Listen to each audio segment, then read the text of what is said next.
Bienvenidos a Poncho Morado Podcast, donde la cultura es una merienda compartida. Este espacio llega a usted gracias al Banco Popular de la República Dominicana en su 60 aniversario. Les saludo Angélica Novoa, casi nunca digo mi nombre, y está conmigo aquí mi querida amiga de adolescencia temprana, Ellen Pérez Ducey. ¿Cómo estás, Ellen? Hola, Angélica, ¿cómo estás? Gracias por la invitación, un honor participar acá contigo y tus familiares, el grupo de gente interesada en cultura, en literatura, que componen pues una especie de gran familia. Así es, y Ellen y yo tenemos una amistad muy linda que empezó como en séptimo curso, ¿fue, Elenita? Séptimo. En séptimo. Nunca me olvidé del día que conocí a Ellen. Ella llegó al aula, yo creo que ya las clases habían iniciado, parece que tú estabas en unas vacaciones. Y dicen, ¿quién quiere ser del consejo estudiantil? Y la chica nueva dijo yo, y yo también. Y al final estuvimos juntas en esas actividades y desde ese primer año disfruté de tu audacia, de tu inteligencia, pero sobre todo de tu gracia y tu cariño. Ay, gracias, Angélica. Yo no sabía que nadie se acordaba de eso, porque a mí siempre me pareció después, reflexionando, y dije, wow, qué audacia. Y me ganaste en voto, déjame decirte. Y no yo que lo estaba creo. ahí, yo, pero la nueva me ganó. De eso yo no me saliste acordaba. presidente y yo salí vice, y yo, pero la nueva está desplazándome. Por eso me hice amiga de ella, y desde entonces me he mantenido en su partido político. El partido de personas pensantes, es exactamente. todo. Bueno, señores, por primera vez en Poncho Morado vamos a hablar de dramaturgia, y me da mucho gusto hacerlo con alguien que aprecio tanto como Elenita, pero además respecto de una obra escrita por ella. Esquilo, Sófocles, Eurípides crearon acaso el género literario más influyente, el drama teatral. Pero, ¿qué es una tragedia en el sentido clásico, no? ¿Por qué esta modalidad literaria no muere? Y renace, ¿no? En obras de teatro, en películas, en obras cinematográficas, en teleseries y sobre todo, ¿qué talento se requiere para reproducir las meticulosas estructuras de la dramaturgia griega y adaptarlas y llevarlas, como dicen los economistas, como Elenita, a valor presente neto sería? Wow. Mi invitada es una prestante economista, columnista de Diario Libre. Hoy salió Diario tu Libre. columna, estuve leyendo allí sobre el valor del oro. Recibió la llamada ateneísta y ha publicado una obra de teatro que a la vez puso en escena, produjo, actuó en algún momento, ¿no?, en alguna de sus puestas en escena, y agotó un arduo trabajo creativo y de investigación sobre un personaje de la historia dominicana. Formalmente te doy la bienvenida, Ellen Pérez Ducey. ¿Cómo se pronuncia Ducey? Yo siempre lo he pronunciado como me da mi gana. Ducey, así mismo. Ay, doña Ellen, la quiero, allá donde usted está. Ay, autora de Jacobito, obra teatral acerca del destino trágico del apuesto joven de la aristocracia mocana. Todo un héroe trágico. Gracias, querida Laura, por el cafecito. Jacobito de Lara es todo un héroe literario, el Jacobito literario, ¿no?, que ha creado él en esta ficción basada en hechos reales. Pues su Jacobito es un héroe trágico al estilo griego, de corte clásico. O sea, Edipo podría sorprenderse con estas características de ese dominicano salido de la pluma de Ellen, tanto por sus cualidades admirables, pero además, y como suelen ser estos arquetipos, por sus defectos fatales. Ellen, ¿cómo nace esta obra? Mira, esta obra nace por una especie de diosidencia. Ah, sí. Yo no iba a ir a una conferencia que había en el Banco Central y decidí viajar porque ya era muy tarde para tomar tapones. Era en el tiempo que tú trabajabas en el banco. Trabajaba en el banco. ¿Cuál era tu posición en el banco hasta que te decidiste muy temprano retirar? Yo era consultora económica del Departamento de Programación Monetaria e Investigación, donde me divertía mucho. O sea, ahí está el nódulo más interesante de lo que son las actividades. Nosotros proponemos las subidas y bajadas de interés, avalado en un análisis extensivo de las condiciones económicas. Pero además está el equipo de investigación, de modelística, que están los muchachos más brillantes. Y puedo agradecer al banco y al gobernador a quien estimo mucho, que siempre se me dio mucha libertad para innovar, para incentivar, para proponer. Fueron muchos años. Sí, claro. ¿Cuántos? 20. Y así un día entre números y macroeconomía había una actividad y fuiste a una conferencia sobre el tema de Jacobo de Lara. No, era una conferencia, era una graduación de la Escuela de Comunicación de la Universidad Católica de Santo Domingo, porque el banco gentilmente presta el auditorio para actividades académicas y de corte cultural. Y el director cultural, que es muy amigo mío, Almanzar. José Alcántara Almanzar, mi querido profesor, un abrazo para él. Profesor mío también, siempre me invitaba a esas cosas porque sabe que me encantaba la literatura. Y fui invitada, y yo miraba esa invitación y decía, no, yo qué voy a hacer ahí. Y decidí bajar porque ya eran las 7:00 y pico, digo yo, de la noche, digo, esta es la hora del tapón, mejor yo voy a ver qué hay. Y me tocó escuchar una reseña muy breve sobre la vida de Jacobito, los datos más centrales, 1 o 2 páginas tal vez leyeron. Y a mí el cerebro me comenzó, o sea, la persona hablando, yo veía un escenario teatral en 2 partes, un histórico y su reflejo, o doppelganger, como tú dices, moderno, porque yo escuchaba la historia y decía, es que en 120 años no ha cambiado nada.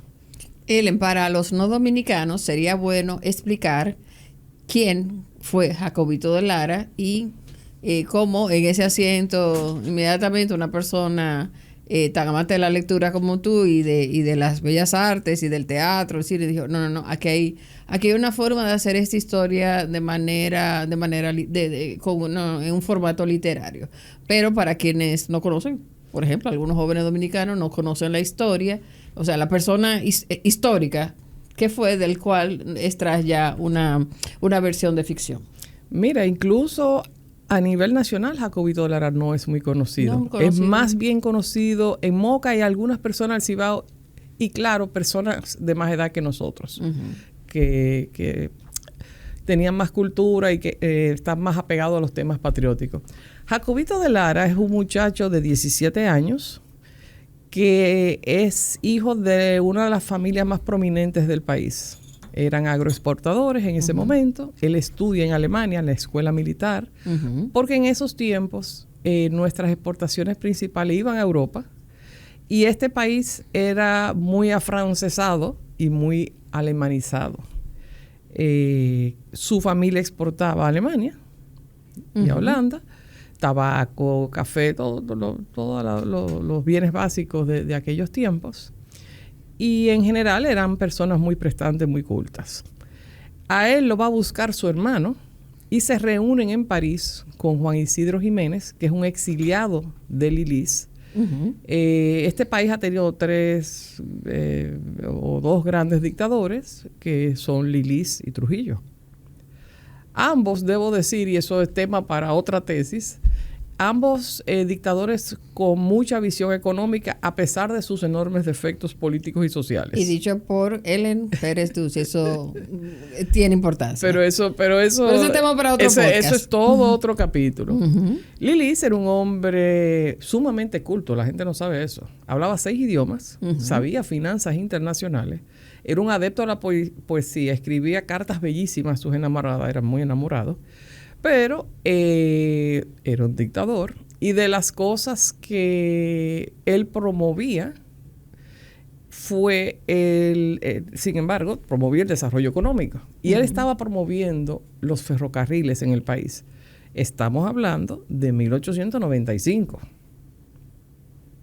O sea, él estaba a la vanguardia. En esa época se estaban promoviendo los ferrocarriles en los grandes países.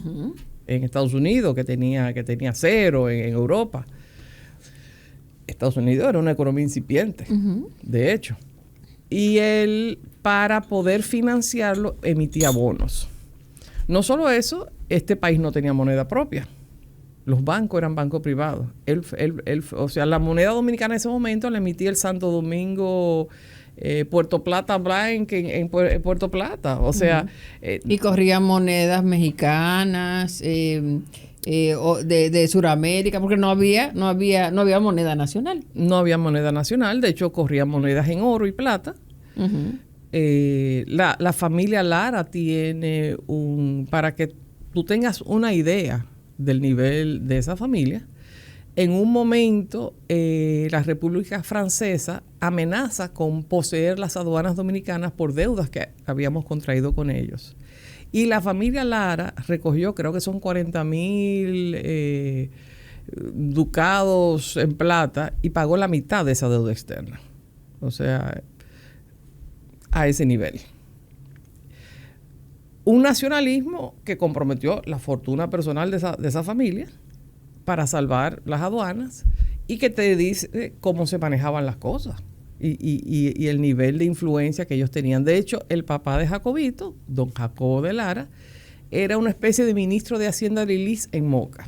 Y además era Jacobito ahijado de Lilis, cosa que se usaba mucho en esa época, pero era un ahijado importante porque era el hijo del ministro de Hacienda. Lógico, y Lilis tenía gran estima y todo el evento acontece en la casa de ellos. El caso es que Lilis en ese momento, y ese es el trasfondo económico de esa historia que también me interesó como economista, o sea, en ese momento Lilis inicia una gira para sustituir una moneda por otra. Va a Samaná, queman los billetes viejos para emitir una nueva. Las viejas papeletas cosa de Lilis. Que para la mayoría de los comerciantes implicaba una pérdida de valor. O por lo menos incertidumbre. Porque Lilis es quien también se le ocurre, vamos a emitir papel moneda porque no hay que avalarlo en oro. Y de ahí va a Moca, creo que va a La Vega y de La Vega va a Moca a hacer lo mismo. Y ahí se gesta esta trama que era la idea de asesinar a Lilis. A Lilis se lo habían avisado, él llega con 4 o 5 lugartenientes, muy poco armados, y hay una reunión de los grandes poderes en la casa de los de Lara y quedan de reunirse al otro día para hacer la entrega, o sea, el cambio de los billetes de moneda, etc. Pero los jóvenes, y no tan jóvenes, porque estaban en parte liderados por Horacio Vázquez, quien vivía enfrente, y por quien fuera después presidente Ramón Cáceres. Había todo un grupo de más de 40 personas que había gestado un plan para de alguna manera atraparlo. Como era en la casa, y quien involucra a Jacobito en esto es su hermano mayor que le lleva 10 años, Juan Ramón de Lara, a escondidas del papá. Entonces, habían hombres apostados en la casa, en la calle, habían hombres apostados en las salidas del pueblo por si no salía bien en la fuga a atraparlo. Y todo parece indicar que a Jacobito no se le pidió eso, pero Jacobito da el primer tiro. No sabemos si por nerviosismo, no sabemos si por impresionar a su querida, su enamoradita de infancia con quien él estaba comprometido para casarse, Millo. No sabemos si quería impresionar a los mayores, que tal vez él era el más joven del grupo. Eso es imposible saberlo. El hecho es que él comete un acto de gran valentía y su tiro roza la oreja de Lilis, quien cae al piso. Y ahí básicamente entran en acción los otros. Y el último tiro que lo remata sí lo da Moncáceres, y por eso se habla de que es él quien lo mata. De hecho, y en eso yo entrevistaba mucho a la familia para saber cuáles son sus leyendas sobre el caso, porque ya de primera mano es muy difícil. Ellos contaban que incluso el papá de Jacobito niega que sus hijos están en esa trama, porque era altamente inconveniente. Claro. O sea, en aquellos tiempos, o sea, vaya, ese gobierno continúa con o sin Lilis. A ti te expropiaban toda tu tenencia si tú eres un traidor al gobierno. O sea, imagínate tú, y de lo que estábamos hablando ahorita, la magnitud de esa implicación. Y pasaban del favor a la persecución. A la persecución, al exilio. En esos tiempos la gente la fusilaban y la colgaban por cualquier cosa.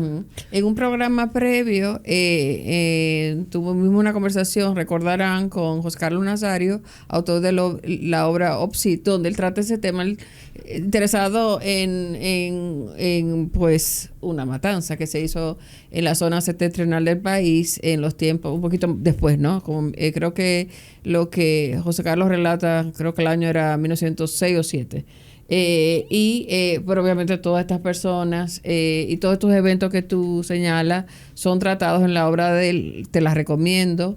Y fíjate cómo, en el episodio lo trata bien, esa inestabilidad provoca que las familias incluso a veces se tienen que ir al exilio. En lecturas que vengo haciendo, verifiqué que, por ejemplo, en el caso de Francisco Enrique Carvajal, que también tiene una relación buena con el dictador.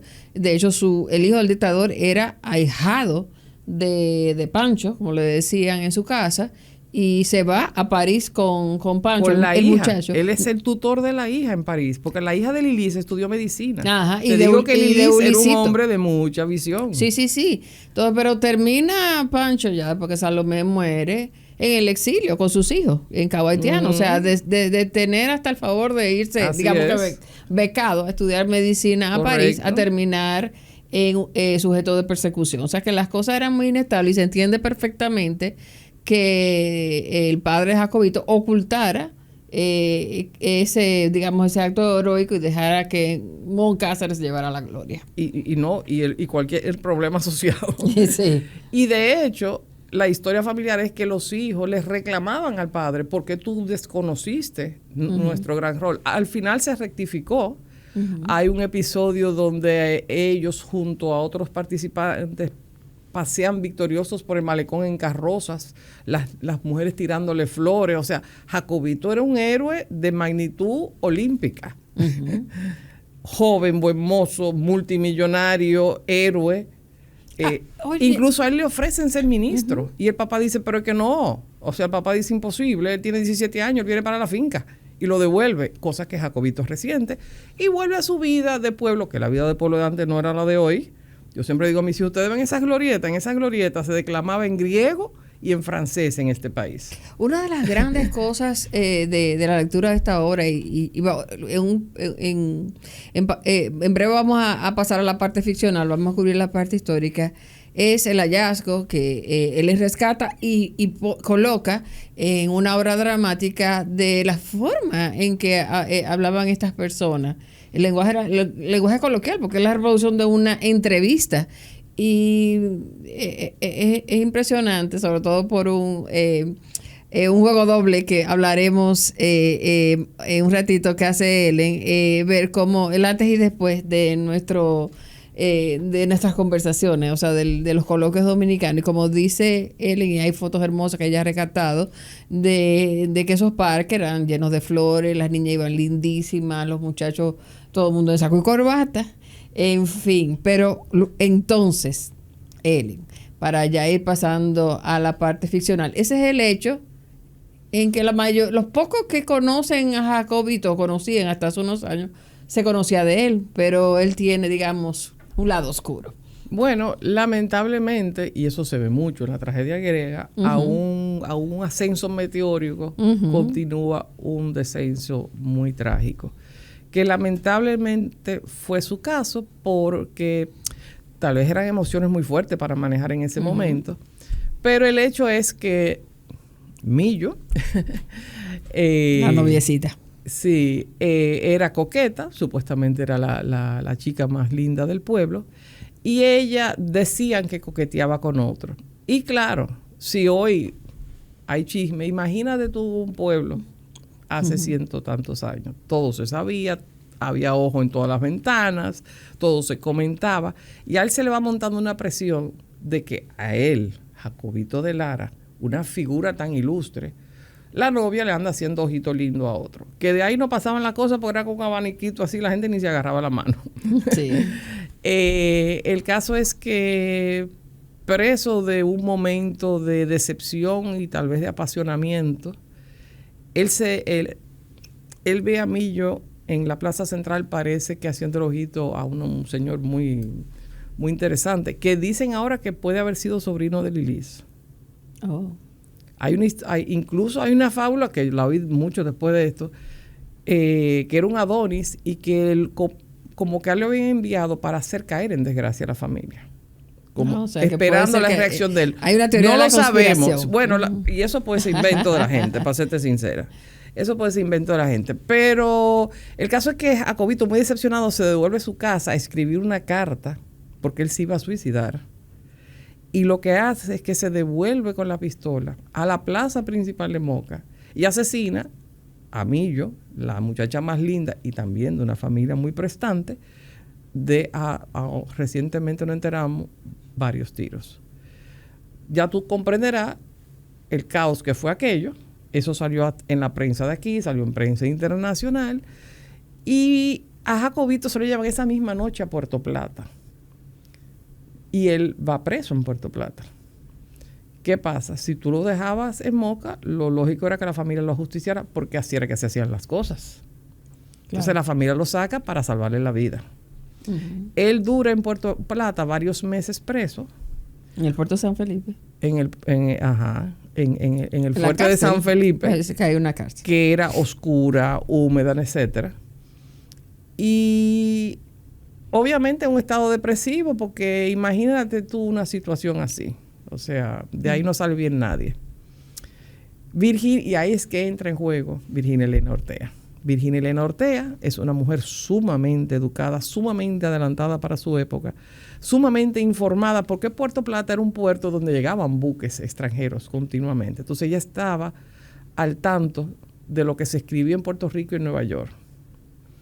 De hecho, ella vivió un tiempo en Puerto Rico exiliada, porque al tío de Virginia Elena Ortea lo fusila Lilis. Uh-huh. Y su papá, que era editor de periódico, y por eso ella es una gran escritora, porque viene del mundo de las letras de su familia. Incluso ellos viven un tiempo en Puerto Rico, ella vive un tiempo con él en Nueva York cuando él está convaleciente de tuberculosis, y ella ha vuelto al país. Virginia se entera de esto y Virginia comete un acto de audacia y dice: yo voy a entrevistar a esta persona, yo necesito saber. Y lo bonito, porque esto está... Ella fue una de las primeras mujeres cronistas en el Listín Diario, ¿no? Virginia Elena, o sea, las publicaciones que ella hace sobre las entrevistas a Jacobito son las primeras entrevistas, o sea, formato tipo entrevista, uh-huh. Y son las primeras de una mujer. Y son las primeras que denuncian un feminicidio. Estamos hablando de 1901. Del 1901. Porque la historia de Jacobito es que Jacobito participa en el complot contra Lilis en 1899. 2 años después, 1901, comete un acto doloso contra su novia, cae preso y básicamente en 1902 él se suicida, después de las entrevistas con Virginia. Lo interesante de las entrevistas de Virginia, y esto ya puede ser parte del próximo tema, es que uno va viendo, son como 8 entrevistas publicadas en el Listín Diario, y que la familia también ha publicado un pequeño libreto que está disponible en el Museo 26 de Julio en Moca. Uh-huh. Uno va viendo cómo ella misma dice: yo voy camino allá con el corazón latiendo, porque tú vas a visitar a un asesino. Claro. En una prisión, cosa que en tiempos de faldas largas eso no se hacía. O sea, te estoy diciendo un atrevimiento de su parte completo. Ella no lo conocía. Dicen que es posible que ella haya ido a la primera entrevista con una hermana de él, no lo sé. Y ella dice: yo voy esperando encontrarme un monstruo. Y a medida ella lo va tratando y él le va explicando, porque él se la pasa devaneando sobre Millo y arrepentido, y que él la va a ver en el cielo y no sé cuánto. Ella se le hablan del corazón y dice: no, pero es que esto es, muchacho, un pobre infeliz, sufriendo por un acto impulsivo de un momento. Y ella lo ve que ese segundo acto fue tal vez impulsado por presiones sociales. ¿Qué es lo interesante? Que eso perdura hasta el día de hoy, en una sociedad que ha normalizado el feminicidio. Y nosotros no lo vemos porque estamos aquí. Nosotros somos el segundo o tercer país con la tasa más alta de feminicidio de Latinoamérica, que es de la más alta del mundo. Pero yo te voy a hacer una anécdota súper interesante. Adelante. Yo tenía una amiga española que era profesora del Liceo Francés, que tenía muchos años viviendo aquí, casada con dominicanos. Y a raíz de esto ella me dice, oye, qué interesante, porque yo que soy española, estoy viendo con mi esposo una película sobre un triángulo amoroso, 2 hombres y una mujer. Y yo le digo a mi esposo, ay, ya yo sé cómo termina esto. Va a terminar con la mujer muerta. Y en la película, que era española, los 2 hombres se llevaban a duelo y un hombre mata al otro. Y ella dice, wow, me acabo de dar cuenta lo condicionada que yo estoy por haber vivido aquí. Yo presumía que cualquier triángulo amoroso paga la cuenta a la señora. Y sin embargo, la visión española era otra. Era que los 2 hombres se enfrentaban y uno dominaba. No sabemos si el mejor, pero el más rápido. Mira qué interesante. Cómo hasta personas extranjeras dicen, tú con muchos años aquí entiendes que ese problema es culpa de la mujer.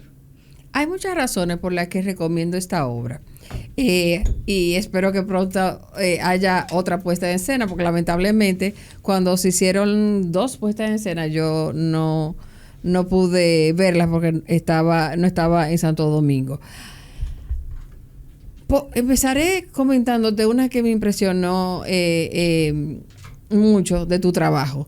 Es decir, se encuentra Ellen con una riqueza de algo que uno oye de antaño, que la gente era muy culta, que las ciudades eran cosmopolitas, especialmente Puerto Plata, donde vivía Virginia, pero también Moca. O sea, tomen en cuenta que Jacobito estudió en una academia militar en Brennen. Estamos hablando de finales del siglo XIX. O sea, era un estilo de vida, estas personas de la aristocracia cibaeña, muy sofisticada, ¿no? Pero al mismo tiempo también muy aldeana, y que por un chisme de gente del pueblo de que Jacobito habrá matado a Lili, pero la novia le coquetea con otro, todo terminó en tragedia. Pero la riqueza que Ellen aprovechó de una manera muy sabia, aunque usted conozca la historia, lea el libro, es tomar esos detalles que te permiten ver que efectivamente Virginia era una mujer muy culta, Jacobito era todavía un muchacho, pero con unos sentimientos confusos, y encontrar ahí una forma de traer esto al presente. ¿Cómo lo hace Ellen? Bueno, la obra incluye a otro personaje que es, digamos, un doppelganger de Jacobito, que es un preso de hoy, un preso que oye a Omega, que habla como cualquier persona, cualquier reo ahora mismo que esté en una cárcel ahora mismo de Santo Domingo, y que al igual que Jacobito mató a la mujer que quería, pero no la quería dejar viva por celos. Entonces, ese recurso que los autores no explican su obra, pero sí, como tú eres amiga mía, tú vas a comentar que tú querías lograr, que a mi modo de ver funciona muy bien con esa dualidad, donde cuando Virginia le hace una pregunta, él es muy decentemente, cuando son preguntas formuladas contextualmente por Virginia, deja las comillas, o sea, hace la cita para que sepamos que es la propia voz de Virginia, pero ella acompaña y completa los espacios vacíos para la tesis de la ficción. Entonces, la pregunta es, ¿cómo se te ocurrió eso de poner este doble Jacobito, un Jacobito, digamos, histórico, con un Jacobito de 2020 y tanto, cuando tú le escribiste? Mira, José Rafael La Antigua sacó hace 1 o 2 sábados un artículo sobre las novelas en los linderos de la historia, donde él hace la diferencia entre historia, novela histórica e historia novelada. Ah, muy bien. Básicamente una novela histórica es una ficción completa amparada en un entorno histórico X. O sea, yo puedo escribir una novela sobre la Segunda Guerra Mundial, pero todo es ficción. Sí. Amparada en el contexto de la Segunda Guerra Mundial o de los tiempos de Lilis. Una historia novelada es una historia verdadera donde tú introduces elementos de ficción. Entonces yo entiendo que esto es una historia novelada. Sí. Y como historia novelada, yo leí mucha historia novelada. O sea, la novela histórica es mi género favorito, para decirte la verdad. En eso somos, se nota que venimos como de una misma influencia académica. yo introduzco este elemento moderno porque, como te decía, cuando oigo la historia original, o sea, los hechos de los... Porque Jacobito comete 3 cosas: un magnicidio, un feminicidio y un suicidio. No, Edipo nada más hizo una sola cosa, hizo 3. Y son 3 hechos de la importancia, son conflictos de la importancia de una tragedia clásica. Y aunque el primero, digamos que es heroico, el segundo, como tú dices, es fruto de emociones confusas, y tal vez el tercero también. El hecho es que, y mi hipótesis es esa, los individuos no actúan fuera del contexto de su sociedad. O sea, yo creo que nosotros tenemos una sociedad que lleva a eso. ¿Por qué? Y esa es la hipótesis central de esta obra. Sí. Porque el hombre que la esposa, o la novia, o la enamorada, le es infiel en cualquier grado de infidelidad, ¿verdad? La sociedad espera que haga algo. Porque ¿qué dicen si no hace algo? Eso es grave. Incluso casi estaban empujándolo a hacerlo. No. Si usted no hizo nada, ahora hay otras preguntas. Y además también, uno nunca puede juzgar con los valores que uno tiene en este siglo XXI, hechos del siglo XIX. Eso es muy importante. Y vamos a hablar de eso ahora. Muy importante porque... sí, él es un héroe. Él mató conspiró en el magnicidio contra un tirano terrible. Y así era que se resolvían los hechos, no solamente en 1899 sino también en 1961. O sea que ese tipo de situaciones hay que tener mucho cuidado en hacer juicios de valor. Efectivamente. Porque, sobre todo, si uno no ha vivido una dictadura, es poco lo que uno puede aportar al debate, simplemente tratar de aprender. Pero lo cierto es que era, al final del día, y ya ahí la psicología dirá otras cosas, era una persona con 17 años. Claro que los 17 años del siglo XIX no son los de ahora, pero como quiera, seguía siendo una persona muy joven que tenía todavía pólvora en las manos. Entonces, ¿cómo la violencia está un poco como normalizada? Esa es la palabra clave. O sea, estas son sociedades que todavía normalizamos la violencia. ¿Y por qué es importante poner las cosas en su contexto? Porque, como tú bien dices, o sea, juzgar al Jacobito de Lara de 1899 o de 1901-2 con los baremos de hoy es incorrecto e injusto. ¿Por qué?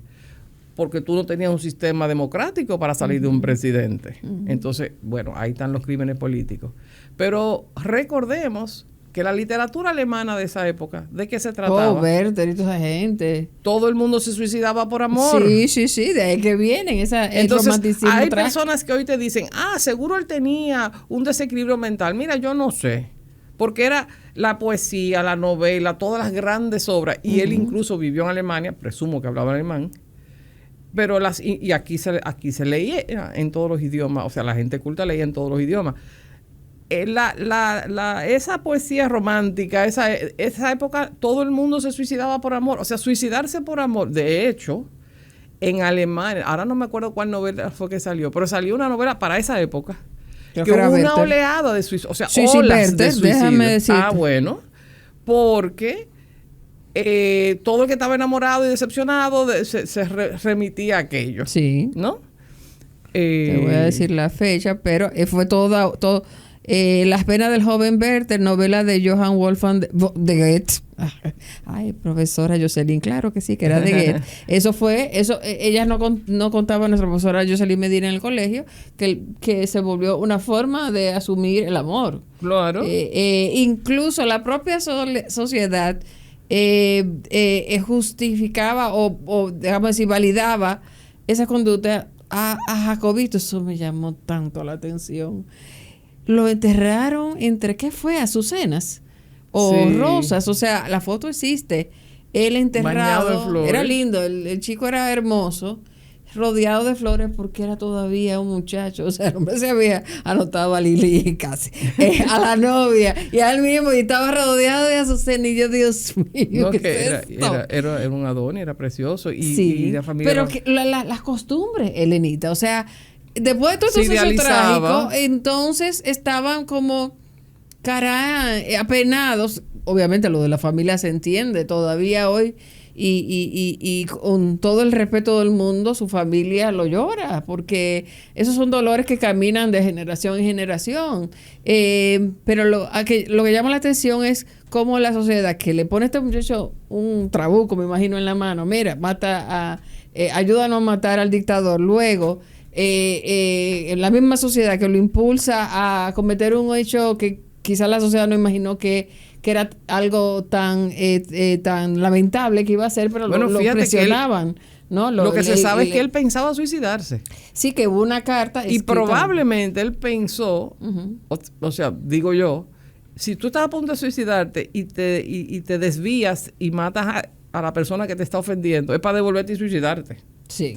Eso era lo más probable. Y él entrevista y él hace un trabajo completivo incluso de el ánimo que tenía la entrevistadora. Él justifica su única salida, que era, o sea, le anuncia a Virginia, me imagino que fue muy difícil para ella, yo me voy a quitar la vida. Claro, pero ahora que tú hablas de su conversación con Virginia, es importante que en ningún momento la acusa a Millo.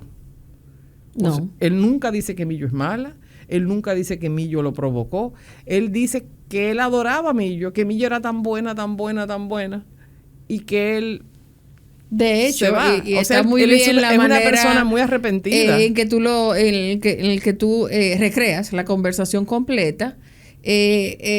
Lo que ocurre es una serie de hechos desafortunados uno tras de otro por problemas de comunicación entre ambos chicos, pero no sin muchísimo drama y además muchísimos elementos de costumbre que a través de la obra uno puede conocer. Es decir, como se fue una noche a caballo de Santiago a Moca para amanecer frente a su casa.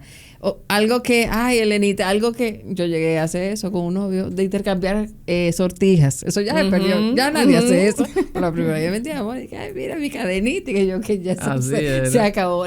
Esa era una costumbre que duró, bueno, estamos hablando de los años 80, yo llegué a hacer eso, de intercambiar sortijas porque nos metimos en amores. Luego también las costumbres de voy a la iglesia, voy al parque y cómo era la socialización. Y debo decirte que me llamó la atención la actitud de Milo. O sea, yo lamentablemente, y probablemente todos, tenemos una idea muy acartonada de lo que era una chica del siglo XIX en República Dominicana. Y uno tiene una idea de que era una niña, que no la dejaban salir, de la que no la dejaban ni levantar la vista. Y no, ella tenía su personalidad. Parece que sí. Y incluso la naturaleza humana no cambia. Exacto, sí. Exacto. Cambian las condiciones, pero ella se enoja con él porque no voy a hacer spoiler, algo que a ella no le gustó, y ella le dice a las amiguitas, creo que fue, voy a durar 3 días sin mirarlo. Porque él había hecho algo, no diré qué, que a ella no le gustó, y eso creó desafortunadas complicaciones entre los dos hasta que finalmente él comete ese hecho criminoso. Otra cosa que me llama mucho la atención y en escena eso es una maravilla, es tu conocimiento de del decorado. Tú tienes un concepto clásico del decorado. Pedro Enrique Ureña te hubiera felicitado. Recientemente leí, te digo por qué, porque él era enemigo no, él era crítico, como era crítico de las obras de teatro donde se usaba excesivo decorado. Dice, el teatro no es tener cortina, ni mueble, ni florero, es la obra, es el drama, ¿no? Si usted va a representar una casa, usted tiene una silla y unos barrotes. Si usted va a representar la oficina donde Virginia escribía, basta con una mesa y una silla. Tú usas ese criterio, digamos, sobrio, pero donde hay unos movimientos que están en el guión. O sea, la libretista dice, en este momento se debe mirar el Precio Jacobo, en otro momento tiene que caminar Virginia. Es decir, hay mucha dinámica. Y quería preguntarte, ¿de dónde viene tu influencia? O sea, porque lo primero que escribiste, yo sé que a ti te gusta escribir, que escribes poemas, que escribe, ya a veces me manda, sí, cuentos, pero ¿por qué? Esta es tu primera obra pública, ¿no? Editada, o tú has publicado a otra obra literaria antes que Jacobito. Mira, ahora no me acuerdo si fue antes o después, pero tengo una que gira alrededor de una partida de ajedrez. ¿Y qué género? Es teatro. Ah, pero por eso lo tuyo es puro teatro, amiga. No, lo mío es más poesía y cuento corto. ¿Quiénes son tus influencias? ¿Cuáles son los dramaturgos que te gustan? Bueno, yo creo que Shakespeare, evidente. Nice. Y curiosamente, yo por muchos años dije que a mí no me gustaba el teatro. Parece que yo vi algo que no me gustó, me influenció. Pero en un momento de mi vida yo comencé a ir a Londres a ver teatro. Y yo quedé atónita. Llévame la próxima vez que tú vayas, manita. El teatro y con actores ingleses. Yo vi a Judi Dench en escena. O sea, lo que te comunica el teatro te hace a ti cuestionar el cine. O sea, ¿para qué hacen cine? Por cierto, le estaba diciendo eso hace un ratito a mi amiga Radive Pérez, que estábamos ahí chateando, porque en estos días van a dar Casa de Muñeca de Ibsen en Bellas Artes. Esto, el 1 y 2 y 2 de marzo, gratis. Teatro, el teatro, ¿cómo se llama? Ambulante, Bravo, porque esa obra ellos la habían dado en todo el país, porque es teatro ambulante, y la van a presentar en Bellas Artes y definitivamente voy, porque yo soy muy pedristra y Pedro Enrique Breña era muy fanático de ese autor. ¿Y por qué fue? Porque le comentaba a Radive que era Radive, Janet Pérez, estábamos hablando en un chat, Elise Vega, estamos hablando de eso, de que van a presentar esa obra. Y oigan, en YouTube yo he encontrado las obras de Ibsen protagonizadas por actores ingleses, y era precisamente Judi Dench en Espectros. O sea que la pueden encontrar esas, ya que tengo que esperar que él vuelva a Londres y me invite, yo con mucho gusto. Bueno, vamos a planificar.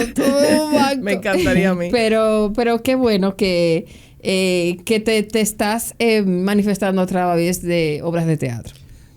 El teatro, primero como género, me pareció apasionante. O sea, la energía que se transmite desde el escenario al espectador, es que tú no la puedes lograr. Bueno, salvando la diferencia, ¿verdad? Porque no es lo mismo Londres que Ciudad de México. Bueno, yo disfruté mucho en Ciudad de México de la cartelera de teatro. Voy mucho al teatro en Nueva York, pero voy al teatro off-Broadway.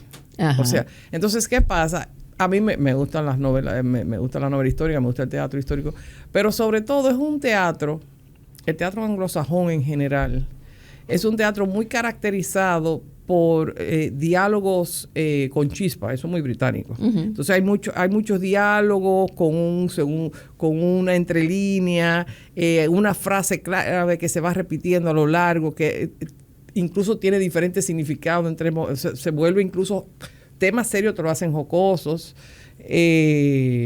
Recuerdo que vi uno que era una entrevista de Lincoln con otro personaje, una cosa fascinante, y tú aprendes tanto. Porque encuentro, y aquí te hago un comentario, el teatro dominicano, que puede ser una fortaleza, es muy visual, es muy... trabaja como mucho las emociones, la visualidad y lo repetitivo. Y encuentro que creo que hace falta trabajar el diálogo.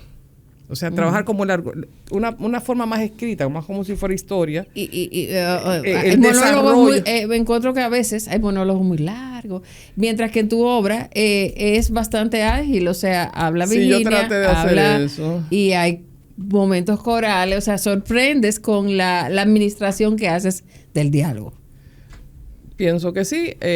Intercalo citas de las entrevistas de Virginia, que es la única fuente fidedigna que tenemos sobre el caso, con lo que yo pienso hubieran sido sus reacciones humanas de ella y de Jacobito, y con este tercer personaje, que es un personaje sombra, que incluso responde a veces a las preguntas de Virginia en tiempo presente, porque es un efecto espejo, 100 y tantos años después. Y yo creo que esa realización es central en la obra. Pero es un arquetipo de Carl Jung, mi querida amiga, el personaje sombra.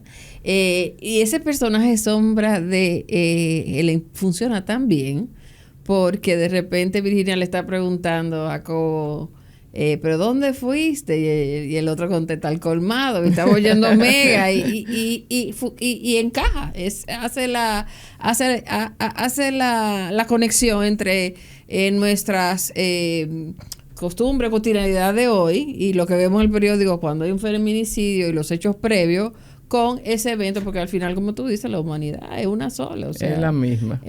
Los hechos pasaron, los condicionamientos quizás fueron otros para ese muchacho en esa pequeña sociedad mocana, pero te pregunto, ¿crees que debajo de todo eso está el patriarcado? ¿O tú crees que no es tanto una idea de como un enfoque feminista, que no descartamos? Pues sí, porque estamos hablando de Lilith y estamos hablando de todos estos líderes políticos y económicos que teníamos que eran unos patriarcas, cada uno en su ámbito. Voy a lanzar una hipótesis temeraria. Adelante, creo que exclusiva del poncho morado. Creo que el patriarcado caribeño, como todo lo caribeño, es caliente. Es un poco más diluido, porque el matriarcado aquí es muy fuerte. Gracias. Yo creo que sí. Yo creo que el matriarcado aquí es muy fuerte. Aquí las matriarcas son fuertes, aunque en esta historia en particular no. E incluso la mamá de Jacobito era muy fuerte. Y hay una historia donde ella le dice, incluso en el día del hecho, ella le dice a Jacobito, porque él está como atrás de una cortina, ¿qué tú haces de ahí? Salte de ahí, que no te quiero ver ahí. Ahorita ya algo se sospechaba. Incluso, y eso es muy interesante, o sea, fíjate la tirantez que se creó. Ellos duran 2 meses fugados en los montes con el ejército entero buscándolo. O sea, hay un periodo de inestabilidad después de la muerte de Lilith, donde, claro, el papá está negando que sus hijos tienen nada que ver con eso. Para protegerles la vida. Para protegerles la vida, para proteger la familia entera y el patrimonio. Y porque ahí no se sabía lo que iba a pasar. Ahí lo está buscando el ejército. Están todos, los 40 están fugados y la pasan muy mal. Cuando ellos regresan a la casa, el papá no le hablaba a los hijos. ¿Por qué? O sea, usted acaba de armar un lío de categoría olímpica.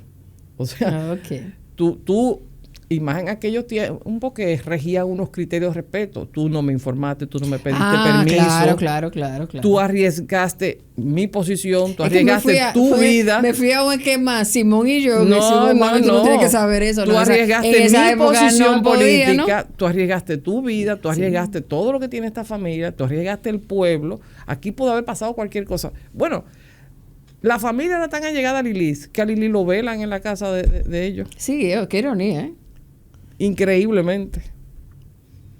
Y ahí también pasan cosas porque eran espíritus muy fuertes. Hablemos un poco de Virginia, porque Virginia es, Virginia es digna de otra obra de teatro. Sí, o sea... y muchos escritos. Uno piensa en Truman Capote entrevistando a un presidiario en Cold Blood, ¿cómo le pusieron en español? A sangre fría, sí. Uh-huh. Y por eso fue el otro día. Y esta señora, cuando todavía, como bien dice Ellen, se usaban vestidos largos y los grandes sombreros, así mismo la representó él en el teatro, fue muy osada. Fue una de las primeras mujeres de letras de la República Dominicana.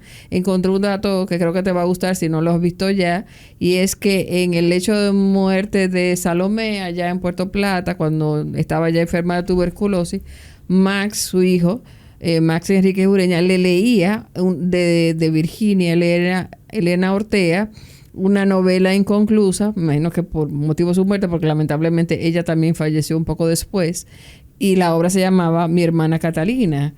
Ese dato, ahí hay muchos elementos. Primero porque Max era un muchachito de, 12 años cuando estaba leyéndole a su madre esa novela. Virginia ya era una personalidad, decimos que, si le estaba leyendo, Salomé murió en el 97, o sea que ya en el 97 Virginia era una autora conocida. Pero cuéntame más sobre ella y por qué crees que ella es un personaje, un spin-off. Bueno, Virginia Elena Ortea, como te digo, es sobrina de un vicepresidente fusilado, Uh-huh. Su tío es hija de un editor de periódico. Virginia Elena Ortea tiene una de las primeras obras de teatro de este país que se llamaba Las feministas. Increíble. ¿Y eso está publicado? Sí, yo la leí gracias a mi querido amigo Gustavo Olivo, que estuvo por aquí, del diario Acento. Y Gustavo me dijo, tienes que leer a mí, a todos los que lo escuchamos en este momento, esas autoras dominicanas un poco olvidadas. Y me mencionó, tienes que leer a Virginia Elena Ortega, y yo leí Las Feministas. Porque, mira cómo eso compagina con la tesis de que aquí había un matriarcado fuerte. O sea, sí es cierto que esta es una sociedad muy tradicional y no sé cuánto, pero desde aquellos tiempos las mujeres de sociedad estaban organizadas en sociedades culturales y prosufragistas, por ejemplo. Y prosufragistas. Cuando todavía en países adelantados las sufragistas no habían conseguido nada y era revolucionario ser sufragista. Entonces, en ese sentido, yo siempre he dicho, fíjate tú, que en Estados Unidos y Europa, cuando uno se casa, uno toma el nombre del esposo. Y aquí se mantienen los dos nombres. Usted no pierde su apellido. Usted era un matriarcado, y era un matriarcado a ese nivel, digamos, de esa clase dominante, porque por sus riquezas. Y aquí las mujeres tenían tierra, y aquí las mujeres usaban armas. O sea, no. O sea, creo que era más una especie de conveniente, de acuerdo social. No es que no haya habido una dominancia masculina, pero nunca fue como tan atropellante, yo creo. O sea, creo que pudo haber sido muy había un para espacio. Nosotros hoy atrasado, si se quiere, pero en ese momento con más margen de lo que tú pudieras pensar, yo creo. Qué interesante. Y creo que eso aplica a Latinoamérica, donde las mujeres guardan su doble apellido. O sea, que yo sepa, solamente Chile, y no sé las razones exactas, fue que en el 73 fue que permitió que las mujeres tuvieran cuenta de banco sin la tutoría de un padre o un esposo, y que pudieran estudiar y cosas así. Pero en general, Colombia, Venezuela, las mujeres eran muy, muy, muy feroces. Y sobre todo en esa Segunda República, después de la Restauración y hasta la primera intervención, y ni hablar, ya la dictadura mermó mucho a la mujer dominicana. Sí, o sea, sí estoy de acuerdo contigo, y estamos aquí como si fuéramos dos sociólogos, de que el matriarcado se mantuvo y se mantiene todavía hoy.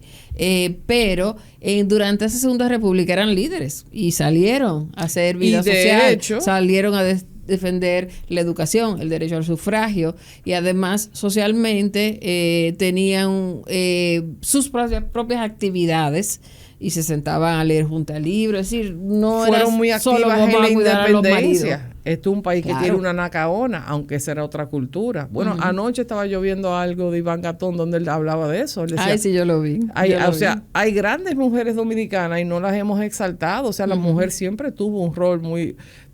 Y se ha dicho eso también, que la historia la han escrito los hombres y la han escrito sobre hombres, cuando en todos los países, detrás de esa historia, al lado de esa historia, a veces enfrente de esa historia, o sea, Juana de Arco es una excepción, pero como ella hay varias. Pero fíjate cómo tu obra también te permite ver no solamente quién era Virginia, sino quién eran sus lectoras y cómo pensaban.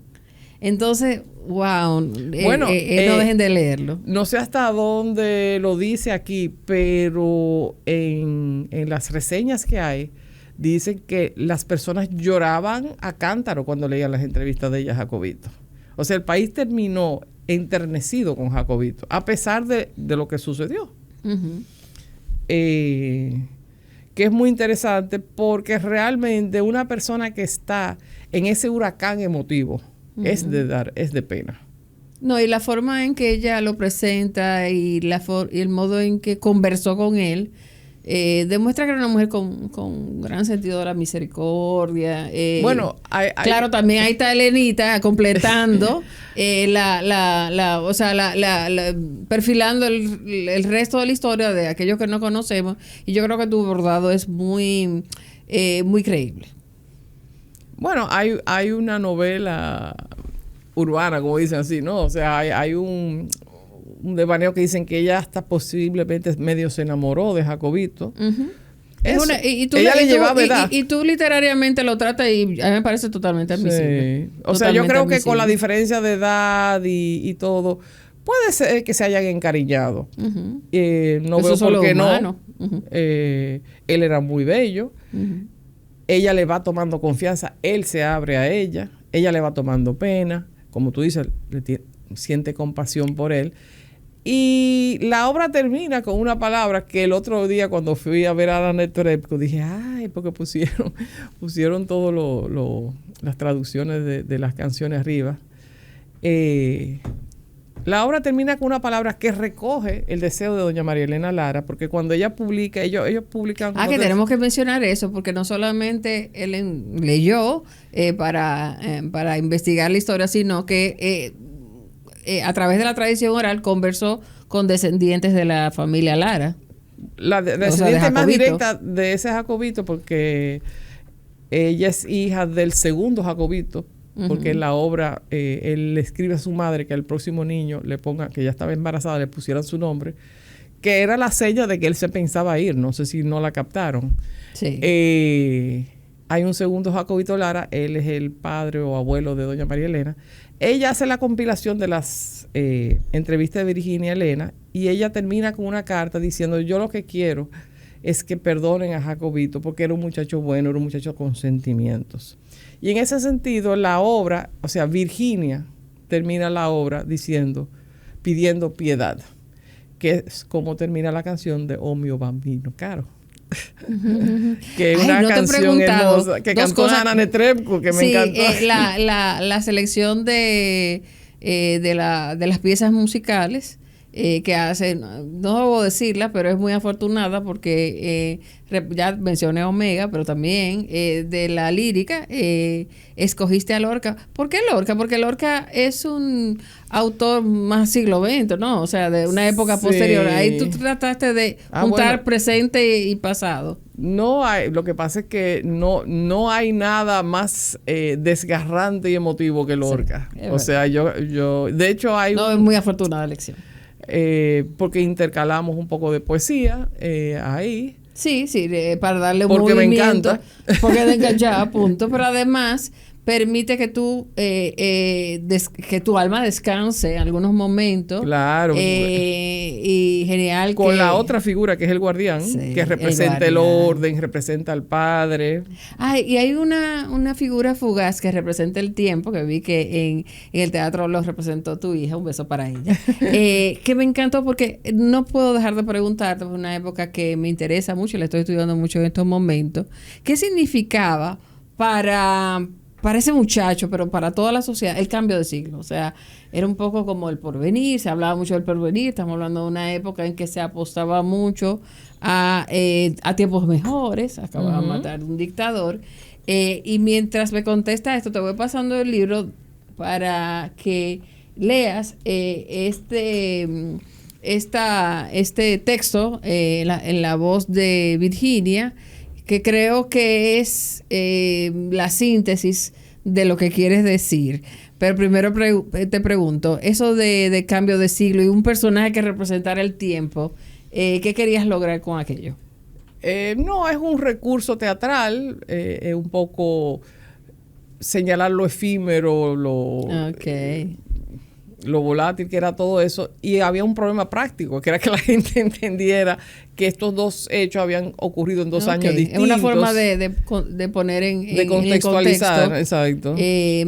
Pero además algo que insistía Virginia, o sea, tú eres un hombre joven, tú vas a cumplir tu pena de prisión y tú tienes una vida por delante, pero ella no pudo convencerlo porque era una persona que tenía, hablando ya en un análisis moderno de la cuestión, parece aparentemente un problema de salud mental. Y muy aferrado a su ilusión de irse con Millo, que posiblemente fue su intención original, como dijimos ahorita. O sea, lo que dijimos un ratico, la influencia del romanticismo, Goethe, y que lo que dictaba, eso, lo que seguía era quitarse la vida y llenarse de azucena en un acto de budaje santo. Y que sigue pasando hoy, porque la mayoría de los feminicidios son seguidas del suicidio. A los 5 minutos. Yo pienso que cuando la persona ve aquello, tiene que impresionarse, el que comete un hecho así. O sea, si no lo ha planificado antes, el solo impacto, no quedó claro que él se traumatizó con su propio hecho, eso queda claro. Sí, la realización de lo que tú acabas de hacer como par y tú estás alterado. Entonces sigue pasando lo mismo, tristemente. Y quienes pagan muy caro son los huérfanos.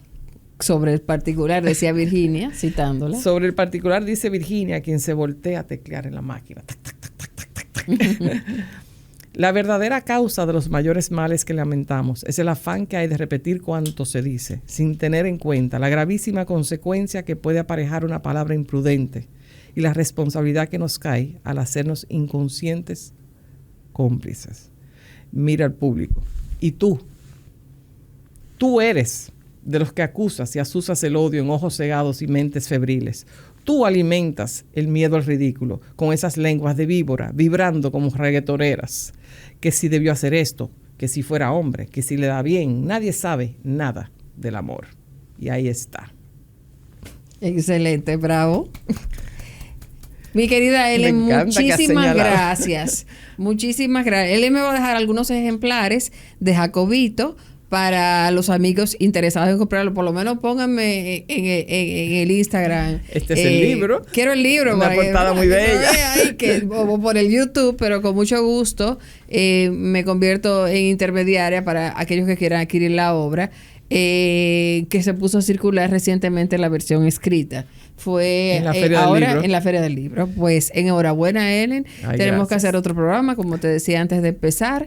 Hay muchos temas económicos en los que necesitamos tu apoyo. Decirlo, tú tienes un gran fan club, entre ellos tu amiga Alejandra Rodríguez, nuestros amigos, Bebeto García Ligó, en fin, la familia, Soraya, Anita. Y todos los amigos de Poncho, muchísimas gracias por venir y que sea la primera de muchas veces. Mira, Angélica, quiero felicitarte y agradecerte que has desmenuzado. Esta ha sido una conversación enriquecedora hasta para mí. Creo que hemos logrado algo con respecto a este tema que no se había hecho antes. Y realmente te felicito porque le has sacado todas las aristas, lo has relacionado con literatura, me has puesto a pensar a mí misma. Y ojalá que sea del deleite de nuestros radioyentes, Poncho amigos. Y que sea sobre todo un estímulo a que sigas publicando. Para mí ha sido un deleite. Y te comento por último el tema de los libros. Mira, si los libros son deficitarios, imagínate el teatro. O sea, todo esto uno lo hace por amor al arte, como dicen. Y llevar un libro a comercializar a una de las muy pocas librerías que quedan, que es un indicador de por donde andamos, que las librerías quiebran, no vale la pena, es mucho trabajo, no te cogen cantidad, o sea, ahí eso te dice, básicamente las personas que me lo piden yo se lo mando, tú sabes, por voz de, corriendo la voz.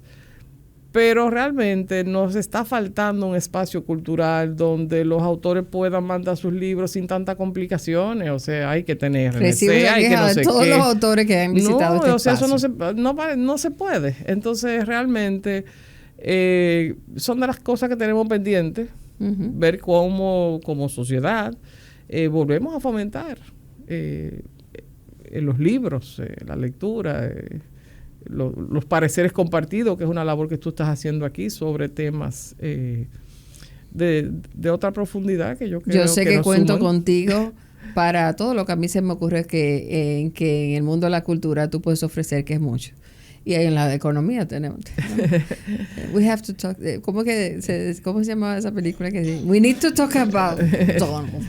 Pero eso será otro día. Recuerden que este espacio llega a usted gracias al Banco Popular de la República Dominicana en su 60 aniversario. Muchas gracias, Elenita. Ya tú eres Poncho Diva a partir de este momento. Hasta pronto.